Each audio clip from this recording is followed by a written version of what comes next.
Diese Roboterhand kann sowohl behutsam als auch kraftvoll zupacken. Möglich macht dies eine Entwicklung von Forschern der Universität des Saarlandes. Dass die künstliche Hand menschenähnlicher agiert, ermöglicht der sogenannte Schnurantrieb. Mit ihm kann jeder dreigliedrige Finger der Roboterhand mit einzelnen Seilzügen sehr feinfühlig gesteuert werden.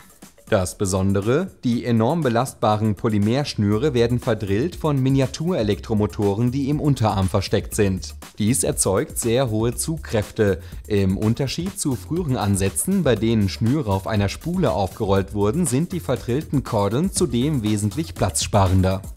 Die Schnurantriebentwicklung könnte beispielsweise bei der Bergung von Erdbebenopfern zum Einsatz kommen. Hier müssen Roboter sowohl schwere Gegenstände greifen als auch schonend ablegen können. Auf der Hannover Messe Mitte April stellen die Ingenieure den neuartigen Miniaturantrieb vor. Die Saarbrücker Forschungen an Roboterhänden sind Teil eines von der Europäischen Union geförderten Projektes. Dessen Ziel ist es, bestimmte Eigenschaften für helfende Roboter zu entwickeln.